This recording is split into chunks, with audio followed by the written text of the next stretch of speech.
ಮಠಾಧೀಶ್ವರ ಶ್ರೀಗಳವರು ಬಹಳ ಶ್ರಮವಹಿಸಿ ಈ ಸಂಘಟನೆಯನ್ನು ಮಾಡಿ ಮಹಾಸಭೆಯ ಒಂದು ಆತ್ಮವಿಶ್ವಾಸವನ್ನು ಹೆಚ್ಚಿಸಿದ ಮುಂದಿನ ದಿನಮಾನಗಳಲ್ಲಿ ಮಹಾಸಭೆಯ ಕರೆ ಇಂಥ ಸಮಾಜ ಸಂಘಟನೆಯಲ್ಲಿ ಸಮಾಜಕ್ಕೆ ಐಕ್ಯತೆ ಸಂದೇಶ ಕೊಡುವಂತಹ ಸಂದರ್ಭದಲ್ಲಿ ಬಯಸಿದ್ದಾದರೆ ಖಂಡಿತವಾಗಿ ಪೀಠಗಳು ದಯಮಾಡಿಸಿ ಮಾರ್ಗದರ್ಶನವನ್ನು ನೀಡುವಂತ ಸಂಪೂರ್ಣ ಭರವಸೆಯನ್ನು ನಾವು ಕೊಡ್ತೇವೆ.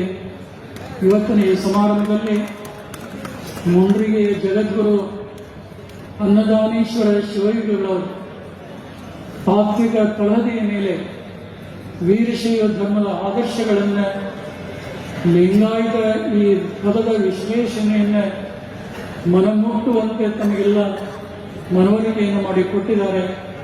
ಈ ಪವಿತ್ರವಾದಂತಹ ಸಮಾರಂಭದಲ್ಲಿ ಉಜ್ಜಯಿನಿ ಜಗದ್ಗುರುಗಳು, ಶ್ರೀಶೈಲ ಜಗದ್ಗುರುಗಳು, ಕಾಶಿ ನೂತನ ಜಗದ್ಗುರು ಕೂಡ ಪಾಲ್ಗೊಳ್ಳುವರ ಜೊತೆಗೆ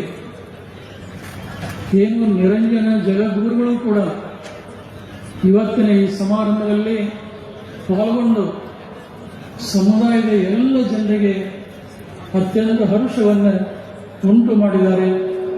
ಈ ಹರ್ಷ ನಿರಂತರವಾಗಿ ಹೀಗೆ ಮುಂದುವರಿಯಲಿ, ಸಮಾಜಕ್ಕೆ ಒಂದು ದಿಕ್ಸೂಚಿ ಆಗಲಿ ಅನ್ನುವಂಥ ಆಶಯವನ್ನು ವ್ಯಕ್ತಪಡಿಸಿ, ಸಮಯ ಬಹಳ ಆಗಿರುವುದರಿಂದ ಇನ್ನು ಅನೇಕ ಮಠಾಧೀಶರು ತಮ್ಮ ಒಡಲ ನುಡಿಗಳನ್ನು ನಿಮ್ಮೆಲ್ಲರ ಜೊತೆಗೆ ಹಂಚಿಕೊಳ್ಳಬೇಕಾದ ಕಾರಣ ಹೆಚ್ಚಿಗೆ ಯಾವುದೇ ವಿಚಾರಗಳನ್ನು ಪ್ರಸ್ತಾವನೆಯನ್ನು ಮಾಡದೆ ಅಖಿಲ ಭಾರತ ವೀರಶೈವ ಲಿಂಗಾಯತ ಮಹಾಸಭೆ ಸ್ಪಷ್ಟವಾದಂತಹ ಗಟ್ಟಿ ದಾರಿಯಲ್ಲಿ ಹೆಜ್ಜೆ ನೀಡಲಿ.